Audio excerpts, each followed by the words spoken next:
Hi everybody, the purpose of this video is to go over section 1 of chapter 1, and this section is entitled Linear Equations and Inequalities.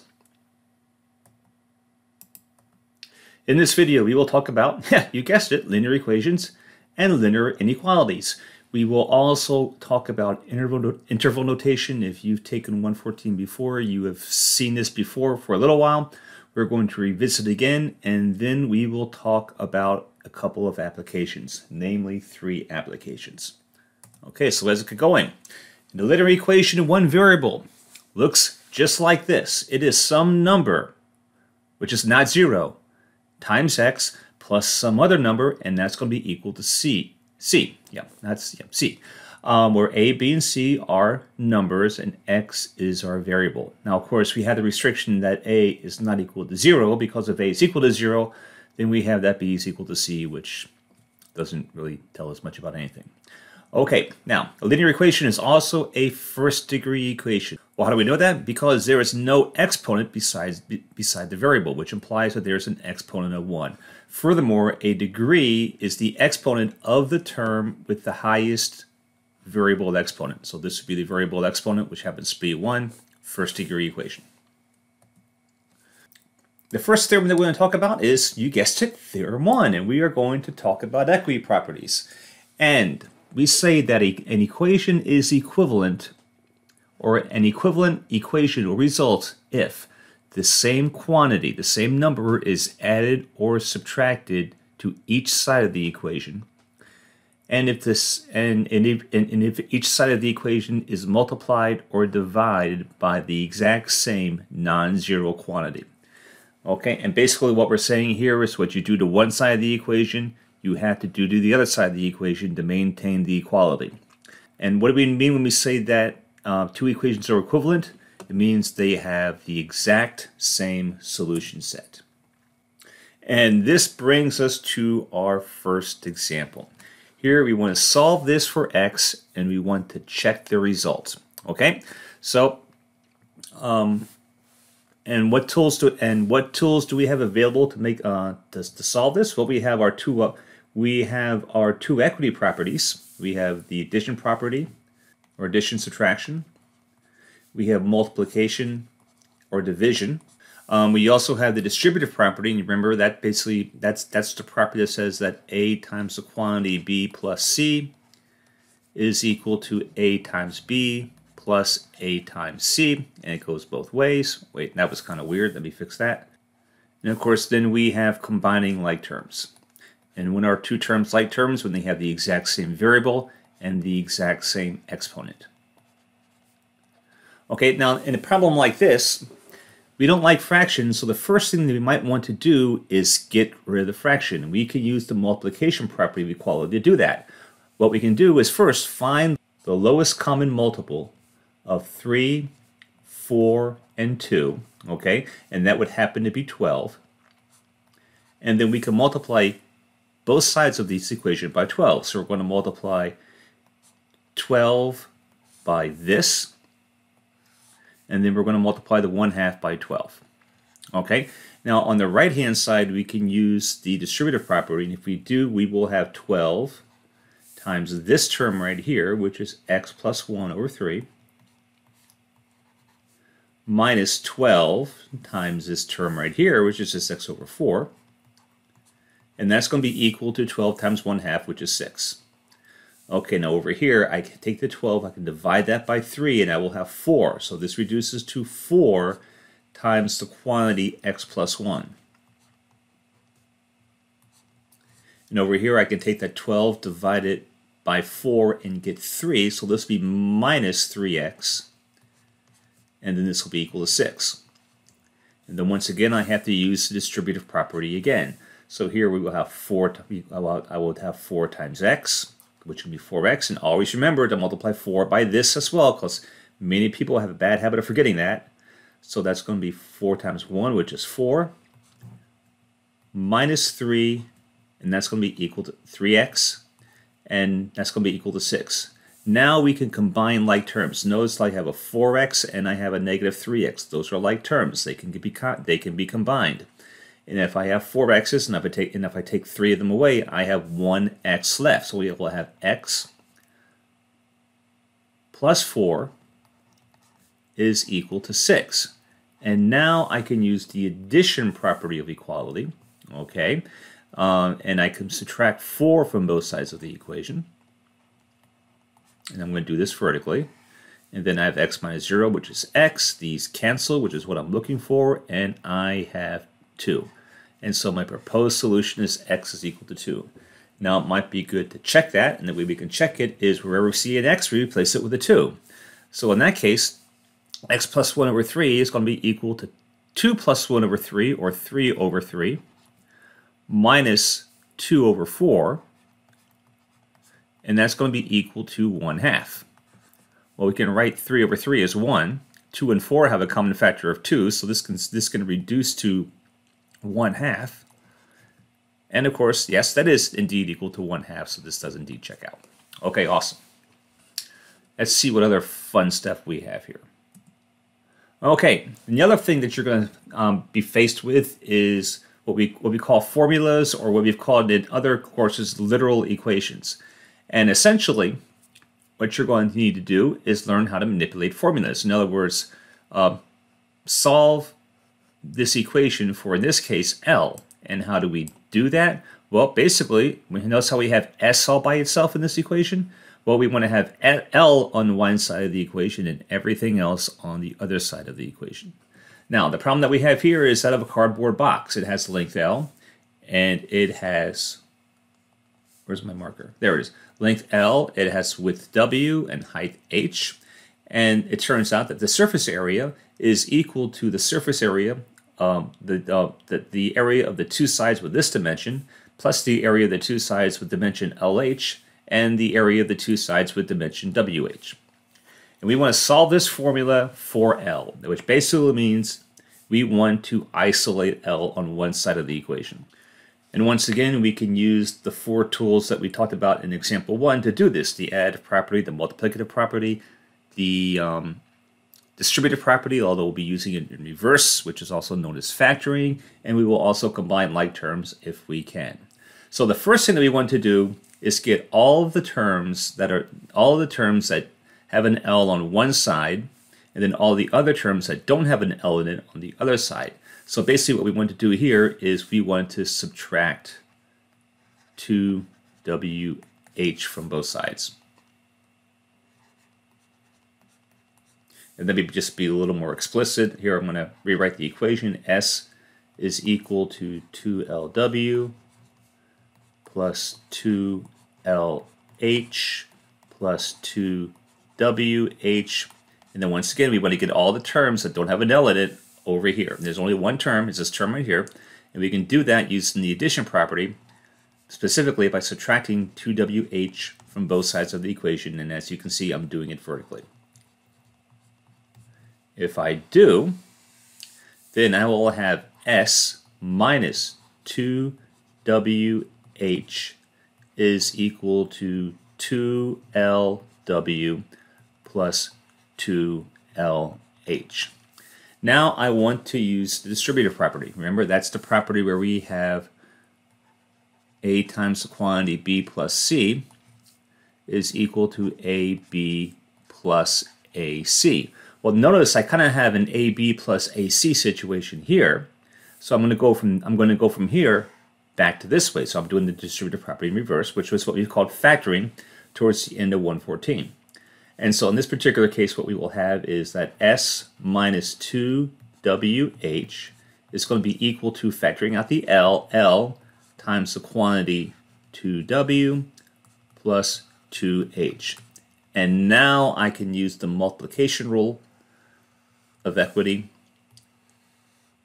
to divide out the 2W plus 2H from both sides. I can divide this side by 2W plus 2H. I can divide this side by 2W plus 2H.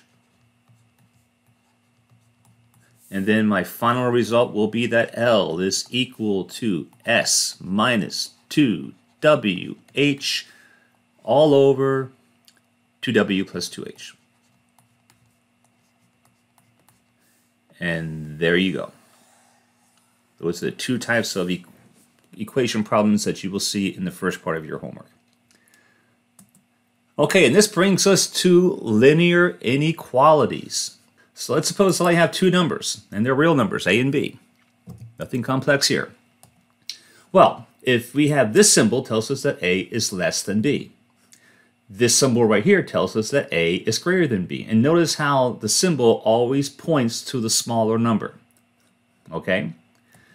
This symbol here says that A is less than or equal to B, and this symbol says that A is greater than or equal to B. Sometimes you'll hear me say that A is strictly less than B, and that would be this. That's what we call a strict inequality. Or that A is strictly greater than B, which would be this. This is, once again, a strict inequality. And then these are, I would normally say just less than or equal to. I don't say non-strict. That sounds weird. I would just say that it's less than or equal to. Along with linear inequalities, we have a theory about inequality properties. And this is what Theorem 2 says. An equivalent inequality will result, and we need to talk about what an equivalent inequality is, and the direction will remain the same. In other words, the direction of the inequality symbol will not change if each side of the original inequality has the exact same number added to it or subtracted from it on both sides, or is multiplied or divided by the same positive number. And of course, you guys can guess what the last caveat is. An equivalent inequality will result and the direction will reverse. In other words, the direction of the equality will flip if each side of the inequality is multiplied or divided by the same negative number. And again, what do we mean when we say an equivalent inequality? Well, basically, two inequalities are equivalent if they have the exact same solution set. For example, consider the inequality x is less than 1. What's the solution set for that? Well, basically, it's all numbers of x that are strictly less than 1, not including 1. Okay, so any number less than 1 satisfies that inequality. Well, the inequality x plus 20 is less than 21 has the exact same solution set. They are, as a consequence, they are equivalent. Similarly, the inequality 3x is strictly less than 3 has the exact same solution set. And the value of x that's less than 1 will solve that inequality or makes that statement true. And then finally, the inequality negative 3x is strictly greater than negative 3, once again, has the exact same solution set. And yes, once again, and solution set are all the values of x that makes the statement true. Okay, so one of the things that we've talked about in 114, and also one of the things that we're going to talk about a lot here, is the idea of how to state the solution to an inequality. And there's two ways. The first way is using algebraic notation, which you're all familiar with. And the second way is using interval notation. And we use interval notation a lot in this particular course. And essentially, if we have the algebraic statement that a is less than x, which is less than b, well, that is nothing more than the open interval between a and b, not including a and not including b. And another more tangible example, if we have this inequality, which says all values of x that are strictly greater than 2 and less than 8, that ends up being the open interval between 2 and 8. Okay, so when writing an interval notation, what do you need to do? Well, first thing is, notice you always start with a negative number. Some people last semester got in trouble because they put the larger number in front of the negative number, and it doesn't work that way. You always start from smaller to larger. Also remember, the symbols strictly less than, or the strict inequalities, strictly less than and strictly greater than, always correspond to parentheses. Okay, so this one corresponds to that, and this one corresponds. Well, it actually depends upon where in the interval they're at. But basically, the strict inequalities, parentheses, less than or equal to, brackets. Okay, they always correspond to brackets. And the last thing that we need to talk about is whenever you, and I don't think I put this in the notes, whenever you have a negative infinity or an infinity, if one of the limits is negative infinity, like x is less than 2, then there's always a parenthesis associated with the negative infinity. So this would look like the open interval from negative infinity to 2. And the same thing with the infinity. If there is an infinity, then there will always be a parenthesis next to the infinity, not a bracket. Okay, and there are 8 types of intervals. These intervals are what we call, well, there are basically 8 graphs that I want to show you. There's actually only 3 types of intervals. This table shows you all the open and closed intervals. For all of the open intervals, they all have strict inequalities. The strict inequality between a and b, or a is strictly less than or x is strictly less than a, or b or x is strictly greater than b.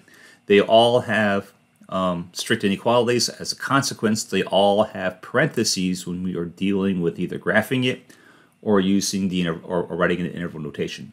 And also notice that the symbols you use for interval notation are the exact same symbols you use in the graph every single time. Now, the closed intervals, you always have a compound inequality, and they will always have less than or equal to signs. Okay, so this is a closed interval. It is the interval between a and b, including a and b. And since we have less than or equal to, we have brackets on both sides. And since we have brackets in our interval notation, we have brackets on our graph. Now, the next class of intervals we have are what we call half open or half closed intervals.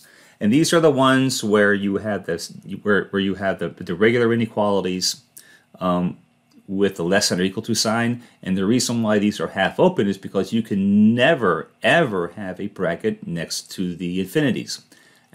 Instead, you can only have a parenthesis. Therefore, they are not closed.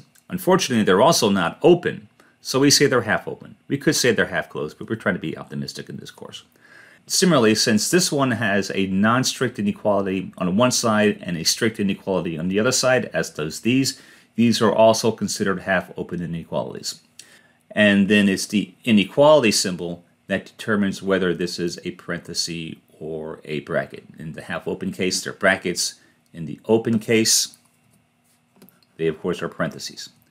And then, once again, if you have the less than or equal to sign here, or the non-strict inequality here, then we have the bracket, we have the strict inequality, we have the brace.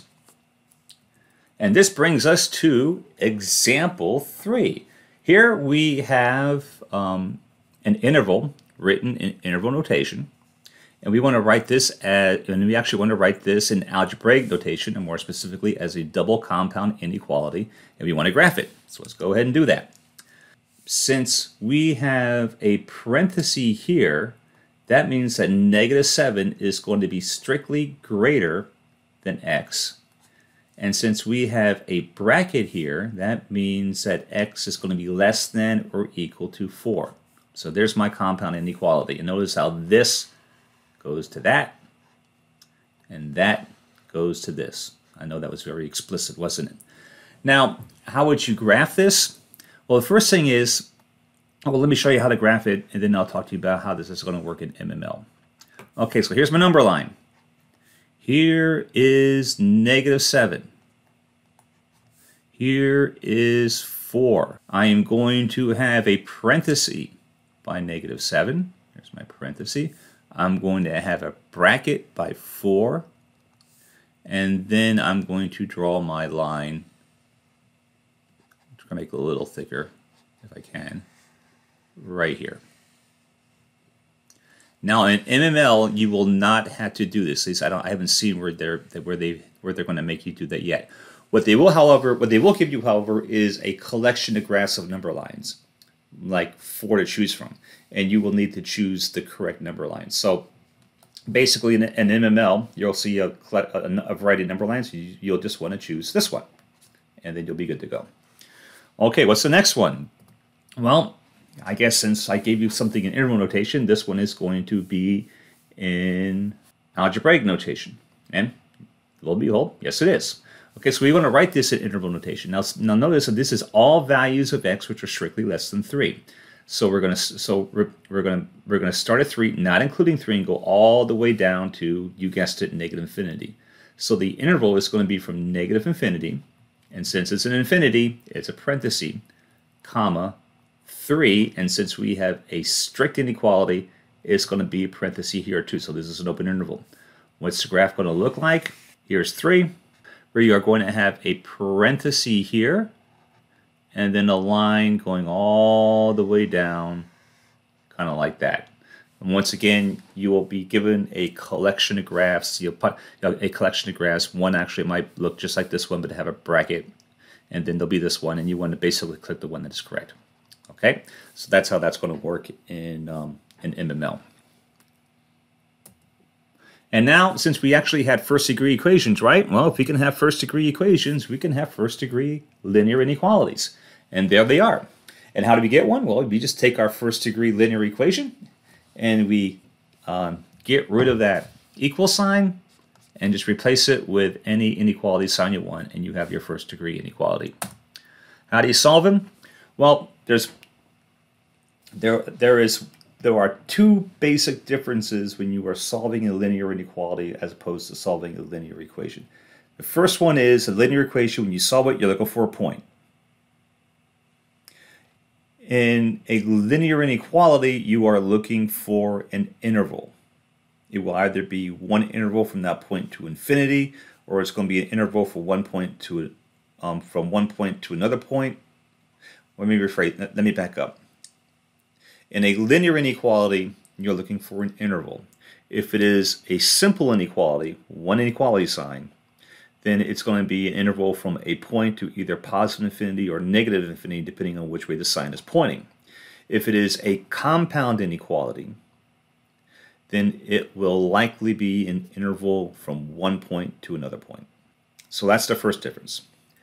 But having said that, though, to find that interval, we basically use the same operations that we used on equations on linear inequalities.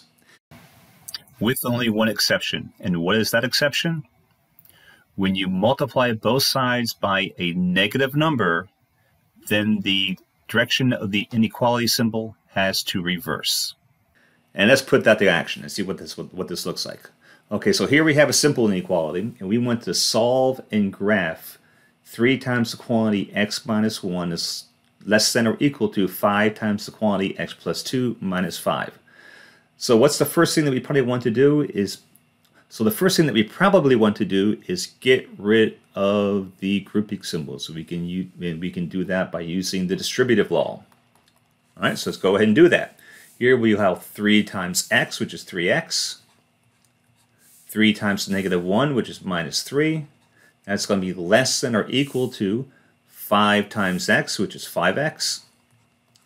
5 times 2, which is 10, minus 5. Next, we could combine like terms. Okay, if we combine like terms, we have two like terms here. They have no variable, so they're like terms. And we know that 10 minus 5 is, well, 5. So that will give us 3x minus 3 is less than or equal to 5x plus 10 minus 5 plus 5. Now we want to use the additive property of equality to get all the terms with an x on one side and all the other terms on the other side.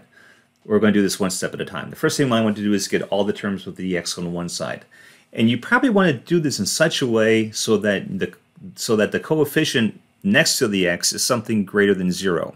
That way you don't need to worry about flipping the sign or flipping the direction of the inequality when you go to divide out the coefficient using the multiplication property of equality. So I'm going to subtract 3x from both sides here. 3x here minus 3x here. All right, I'm doing this vertically. Here the 3x's cancel, that's what I'm looking for. And then I have negative 3 is less than or equal to 5x minus 3x is 2x plus 5. Okay, now I want to use the additive property again to get this term all the way over here. So the only term I have on this side is the term with the x in it. So I'm going to subtract 5 from both sides of the equation. And if I do, these cancel. Here I have negative 3 minus 5 is negative 8. And that's going to be less than or equal to 2x. And now I can use the multiplication property of the equality and divide everything by 2. And since I'm dividing it by a positive number, I don't need to worry about flipping the direction of the inequality, which is really why I wanted to do why I wanted to do it like this. Okay, so I'm going to divide both sides by 2. And if I do, I have negative 4 here. And that is going to be less than or equal to, the 2's cancel, and I simply have x. And there is my answer. Now, if you are asked to solve this in interval form, I lost my mind there for a second, then this would look like the open interval, no, the half open interval from negative infinity, x is greater than negative 4, from negative 4, I almost did it backwards, all the way up to infinity, because negative 4 is less than x, or x is greater than negative 4. Okay, if I was going to graph it, well, here's my graph. Here's my number line, my not-so-straight number line. Here is negative 4. Oh, did I make a mistake in the interval? Did I make a mistake in the interval notation? Well, yes, I did. Look, I have a less than or equal to sign there. What does that mean? That means this cannot be a parenthesis. This has to be a bracket. Shame on me. There we go, much better. And that also means that we should have a bracket here as well. So a bracket here, and my number line is going to go all, and then my graph is going to go all the way over here with an arrow, and that's pretty much what the graph should look like. And again, and once again, you will not need to graph this, you will just need to identify the correct graph in your homework. Okay, and I believe I have one example left, and yes, that is actually a, well, one example before we get to applications left, and that is a compound inequality. So here we want to solve and graph the inequality negative 8 is less than or equal to 3x minus 5, which is strictly less than 7. And once again, what we want to do is we want to isolate x in the middle. So we want to get x all by itself in the middle. So the very first thing that we want to do is get all the terms without x's basically out of the middle. And we only have a term without an x is the negative 5 here, and we can do that by adding 5 to all 3 sides of the inequality. So plus 5 here, plus 5 here, and plus 5 here. And then we will have minus 8 plus 5, which is minus 3. That's going to be less than or equal to 3x. And that is going to be strictly less than 12. I almost said 5. What's wrong with me? And now we can get rid of the 3. And we can do by dividing all 3 sides by 3. So we divide by 3 here, 3 there, and 3 here. And then negative 3 divided by 3 is negative 1. That is going to be less than or equal to, these cancel, x. And this will be less than or equal to 4. Okay, what? No, no, no, no, no, no, no, no, no, no, no, no, no, that was bad. Let me fix that. This should be strictly less than 4. I'm having a rough time with that, aren't I? There we go. Now, if we needed to write this in interval notation, notice I have less than or equal to. That implies a bracket. There's my bracket. Negative 1, comma, 4. This is an equal. This is strictly less than. Parenthesis. What is the graph going to look like? Well, okay, well, here's my number line.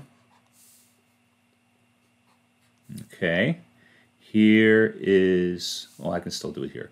Here is negative 1, here is 4, and then I'm going to have a bracket by negative 1, just like I have a bracket here, a parenthesis by the 4, and then, well, hopefully a straighter line than that, connecting between the two. So once again, in MML, you're going to look for the graph that looks like that, and then select, that's the graph that you are going to select.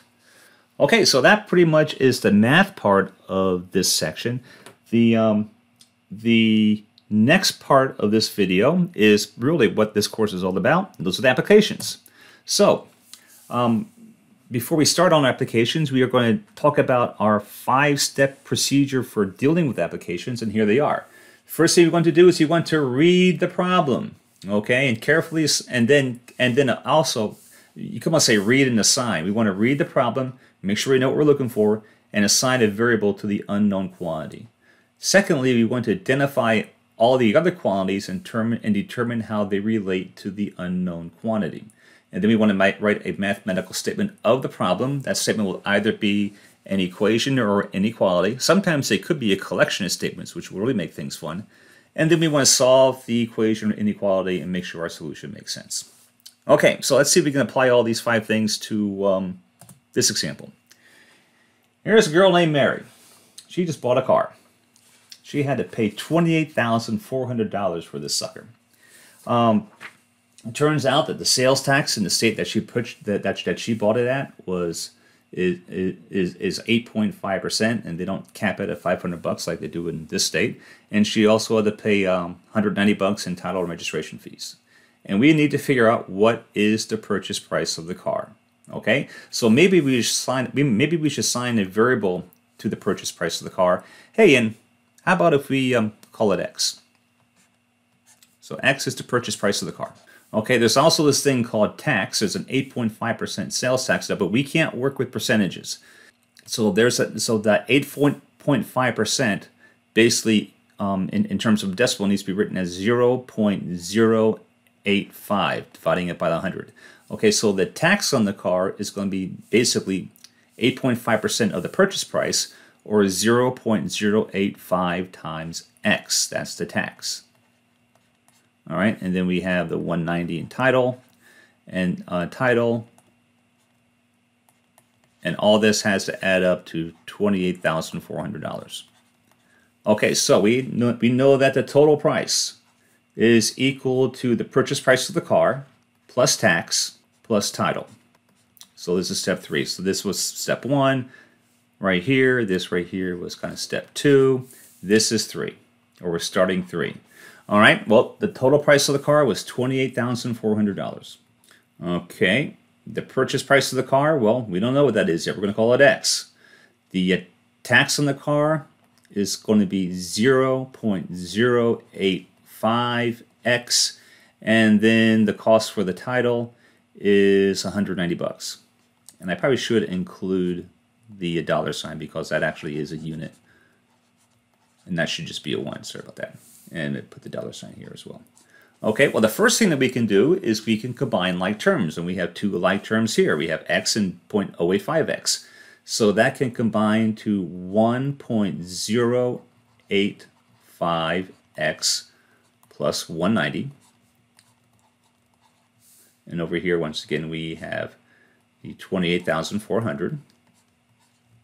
All right, now we can subtract 190 from both sides of the, now we can use the additive property and subtract 190 from both sides of the equation. So here we have minus 190. I almost forgot the 1 there, and that's not good. Minus 190. And if we do that subtraction, and this is why God made calculators, we will come up with $28,210. And that's going to be equal to 1.085x. And then we can divide both sides by 1.085x. No, not the x, just the 1.085. We want to keep the x here. That would put.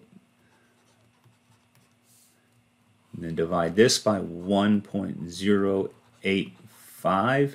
And then these cancel. And then we will have that x is equal to $26,000. Okay, now if you wanted to check your solution, well, take your $26,000. Multiply that by, you can take your $26,000, you can multiply it by 0.085 and see what you get there. And if you do the math, you should come back up with $28,400.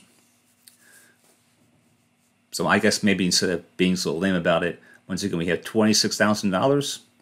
If you multiply 26,000 by 0.85, you will get $2,210. And then, of course, if you add the additional 190, you will get 0.004. You'll recover your original sale. You'll recover your original total price. So there we go. Okay, what about example 7? This is a break-even analysis. So that's what we have here. We have how many bike computers would a company have to make and sell to break even if the fixed costs are $36,000. The variable cost is $10.40 per computer, and the computers are sold to retailers at $15.20 each. Okay, so what we're looking for here is the number of computers.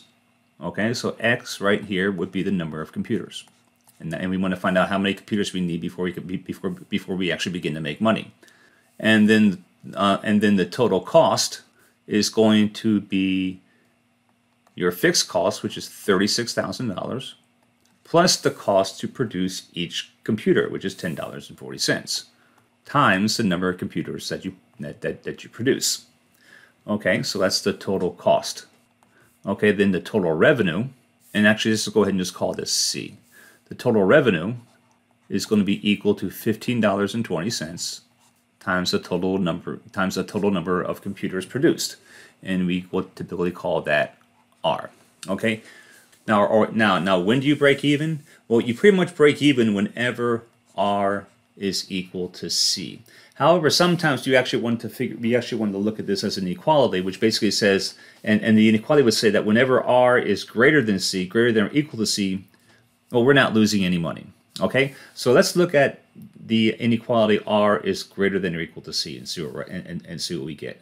Okay, well, in that case, so this is sort of step one. This right here is step two. Okay, step three is to come up with our equation, and we start with this, and if we have, and doing the substitutions, we will have that 1520 times x must be greater than or equal to 1040 x plus 36,000. All right, cool. Okay, so this is our equation, and step four is, hey, let's go and solve this sucker and see what we get. Okay, well, the very first thing that we want to do is we want to use the addition property to get all the terms with the variable on one side. And once again, we probably want to do it in such a way that we actually have a positive coefficient. So that means that you want to subtract $10.40 or 1040 x from both sides of the equation.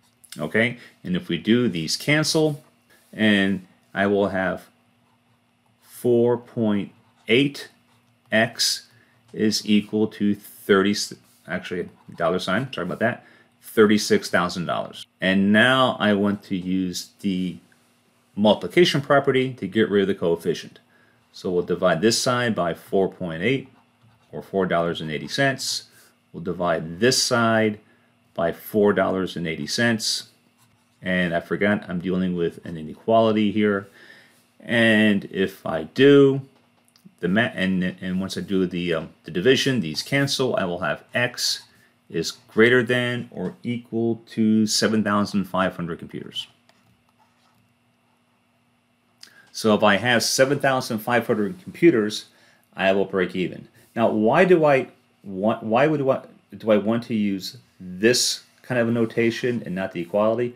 Well, let's suppose that we had a similar problem and it came up that our solution was x is greater than or equal to 7,499.1 computer. Okay? Well, if that is the case, then clearly this will tell us that the number of computers we need to break even would be 7,500, because 7,500 is the smallest integer that satisfies the inequality, and therefore we would need to bump it up to that one. Because clearly 7,499 would not be a solution to this inequality. That's the main reason why we want to do that, and the inequality notation kind of drives that home more than setting this to an equality. And this brings us to our very last example, and this is the Consumer Price Index. Now, the Consumer Price Index is the measure of the average change in prices, not processes, over time from a designated reference period, which typically equals 100%. The index is based upon the prices of basic consumer goods and services. And the table to the right lists this Consumer Price Index for several years from 1960 to 2016. And the question is this: What net annual salary in 1973 would have the exact same purchasing power as a net annual salary of $100,000 in 2016? Compute your answer to the nearest dollar. Well, I don't have enough room to do it here, so I'm going to head on over to OneNote. There we are. That's not it. That's what I want to do. And we're going to do it here. We want to figure out what the average salary must be in 1973. So let's just call X equal the salary in 1973. Okay? And we know that we're dealing that we're basing this against the salary at 2016, and the salary in 2016 was $100,000.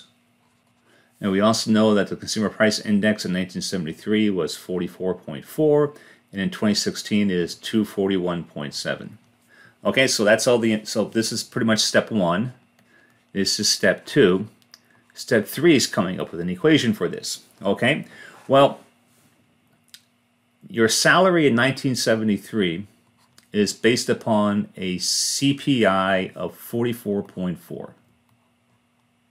Let me put the other 4 over here. The salary of $100,000 is based upon the CPI of 241.7. So if you want to figure out the salary in 1973, you need to come up with a proportion. And this is the way the proportion would work. You are going to have basically X divided by $100,000 equal to 44.4 over 241.5. Or more explicitly, we are going to have X divided by 100,000 dollars, and that is going to be equal to 44.4 divided by 241.5. Okay, so now all we need to do is in step 4, so this is 3. Step 4, you need to solve for X. And there's really only one thing we need to do here. We just need to multiply both sides by $100,000. And if we do, we will come up with X being equal to $18,369.88. 369.88, and actually the third digit is 0. Why do I do that? Because the third digit tells you if you how to round to the nearest hundredth place if you have to. And since this is less than 5, no rounding is necessary. So this basically approximates to 18,369.88. And there you go. It turns out that in 1973, when I was 11, $18,000 or $18,400 could purchase for you what $100,000 can purchase for you now, which is pretty freaking outstanding. But nonetheless, that is all that I have for this particular class. If you have any questions, please feel free to contact me. This is Bob Loyal.